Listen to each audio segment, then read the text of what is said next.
Hello friends, हाणे असां हिन वीडियोज़ में असां यानी permutation, combination and introduction to probability ते डिस्कस कर रहे हुआसीं। प्रीवियस वीडियो में असां हिननि जा यानी की पॉइंट्स ऐं फार्मूलास डिस्कस कईसीं। हाणे MCQs हल कंदासीं त ॾिसूं था कहिड़े तरीक़े जा MCQs आहिनि ऐं जेका डेफिनेशन तव्हां पढ़ी आहे हिन डेफिनेशन जे तहत तव्हांखे इलाही हेल्प थींदी हिन वीडियोज़ ॾिसण में। If x and y are two sets such that number of elements of x is 17 and number of elements of y is equal 23 and number of elements a union y is equal to 38, then number of elements of x intersection y। त number of elements जे हवाले सां असां यानी हिकिड़ो counting principles पढ़ी आयासीं। त हिन में असां हीअं लिखी सघूं था order of A intersection B is equal to order of A plus order of B minus order of A union B. ठीक है, त पोइ हिते ही ऑर्डर ऑफ ए इंटरसेक्शन असांखे ए इंटरसेक्शन बी मालूम करिणो आहे। ऑर्डर ऑफ ए छा आहे असांजो 17 आहे ऐं ऑर्डर ऑफ ही आहे 23 ऐं ही ऑर्डर ऑफ असांजो 38 आहे। 17 ऐं 23 40 थींदो आहे, 40 minus 38 then this is equal 2।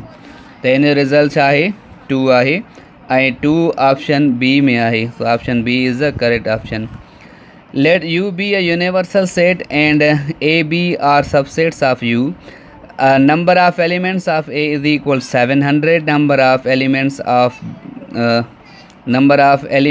A is equal to 100 and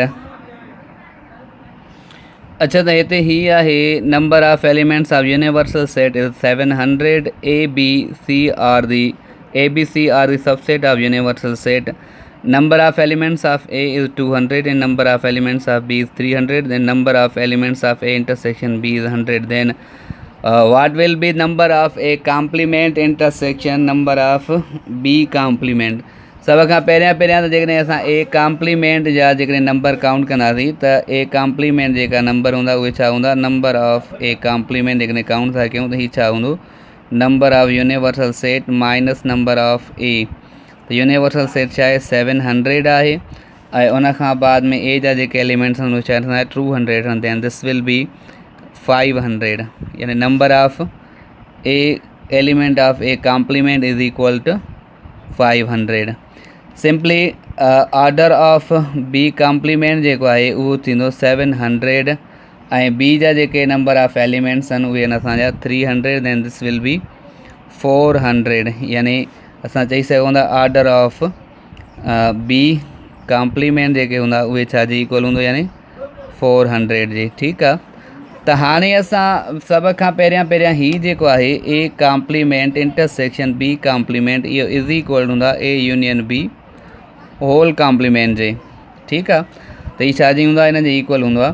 त पोइ पहिरियां त असां यानी ए यूनियन बी हिते आहे A intersection B is equal to 100 but here A complement intersection B complement असांखे छा करिणो आहे मालूम करिणो आहे।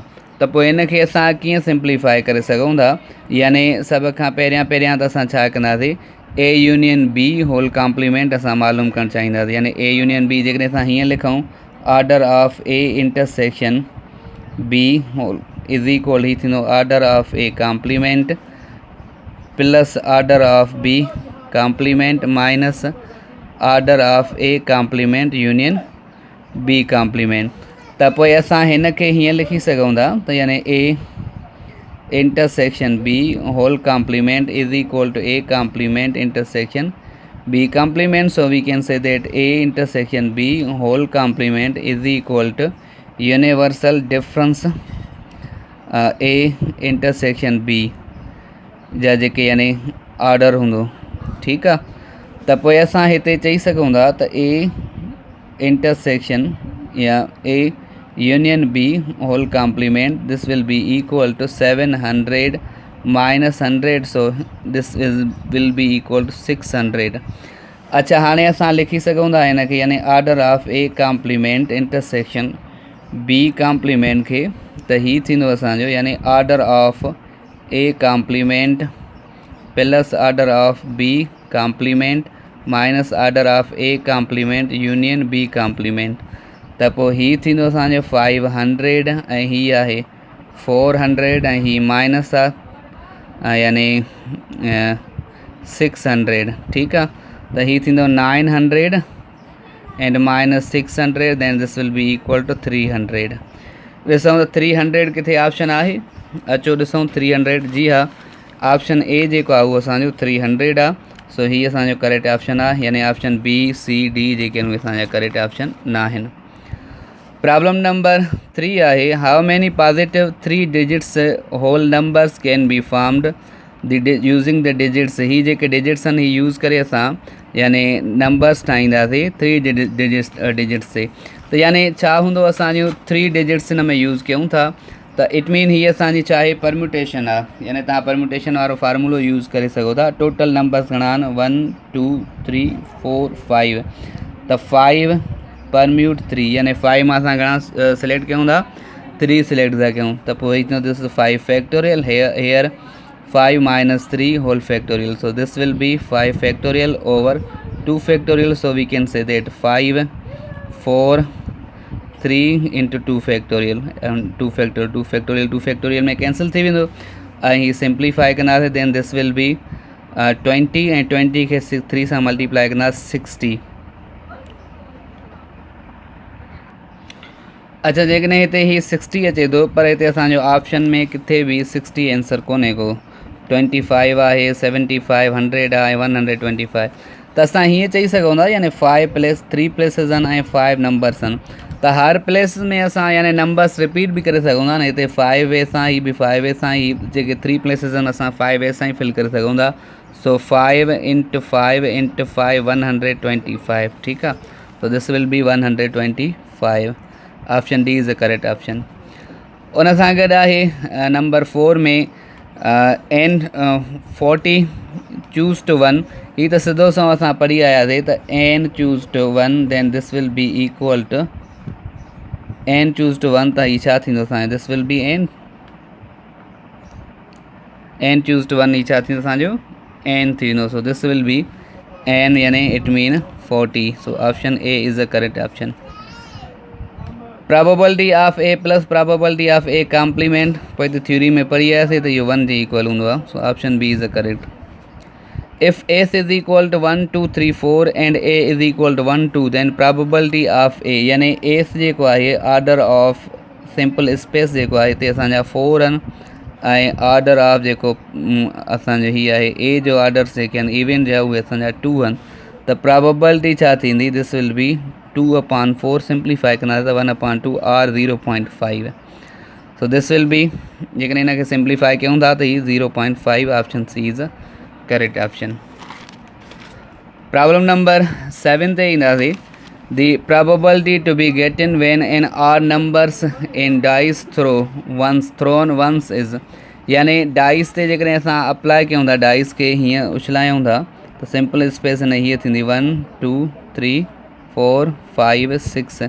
त हाणे चवे थो आड नंबर्स यानी ए जेको आहे आड नंबर्स में कहिड़ा आहिनि 1 आहे 3 आहे एंड 5 आहे यानी ऑर्डर ऑफ ए जेको आहे उहो छा आहे असांजो 3 आहे ऐं ऑर्डर ऑफ एस छा आहे असांजो ऑर्डर ऑफ एस यानी सिंपल स्पेस जेको आहे उहो छा आहे 6 आहे। So we can say that here probability of A is equal to 3/6 then this will be 1/2 or 0.5। so here 1/2 option A is the correct option 1/2 आहे। प्रॉब्लम नंबर 8 आहे for 2 mutual exclusive events A and B जेकॾहिं उहे असांजा mutual exclusive आहिनि। Mutual exclusive जो मक़सदु आहे त डिसजॉइंट्स आहिनि त ज़ाहिर आहे हिन जी जेका डिसजॉइंट्स जी इंटरसेक्शन हूंदी आहे उहा असांजी नल सेट हूंदी आहे। यूनियन नल सेट न हूंदी आहे बल्कि इंटरसेक्शन जेका नल यूनियन नल तॾहिं थींदी जॾहिं ॿई सेट नल हुजनि यानी कोई बि असांजो जेके नल न आहे त पोइ असांजी हुनजी यूनियन नल सेट न थींदी।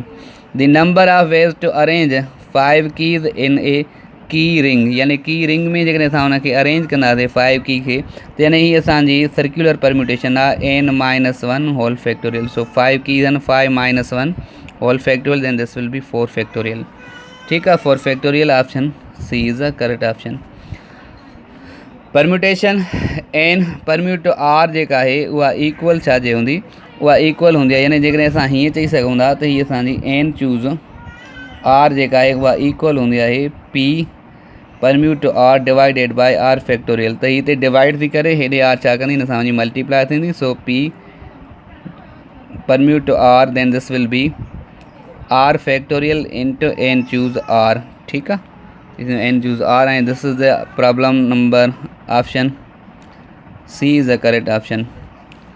अच्छा, हिते असांखे एन जो वैल्यू मालूम करिणो आहे। N choose to 11 is equal to N choose to 9 then what will be N. N जो वैल्यू असांखे हिते मालूम करिणो आहे, त एन जो वैल्यू छा थींदो। यानी हेॾे ॾिसो असां हिन खे हीअं सिंप्लीफाई करे सघूं था, हिन तरीक़े सां असां हिन खे सिंप्लीफाई करे सघूं था। This is the n choose 11 is equal to N choose 9। ठीकु आहे, हिन खे सिंप्लीफाई कंदासीं त हीअ थींदो n factorial divided by n minus 11 whole factorial into 11 factorial is equal to n factorial over n minus 9 whole factorial and this will be 9 factorial.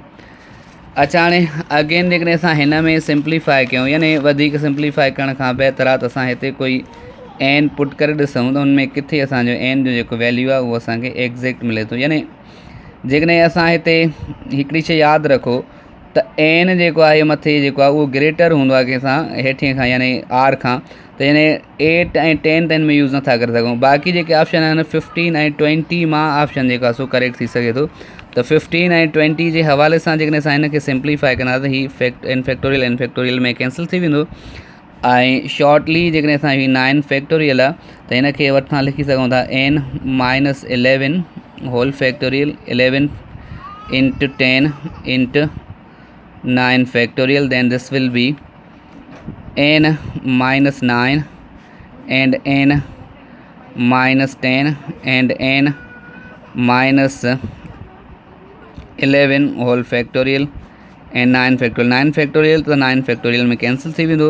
Simply असां हीअं चई सघूं था त जेको हीअ असांजो आहे n minus 9 factorial जेको आहे उहो इक्वल आहे 11 जे। So we can say that n is equal to 11 plus 9 then n is equal to 20। ठीकु आहे, यानी ऑप्शन डी जेको आहे हिन जो असांजो करेक्ट ऑप्शन आहे, ॿिया ऑप्शन करेक्ट न आहिनि हिन में।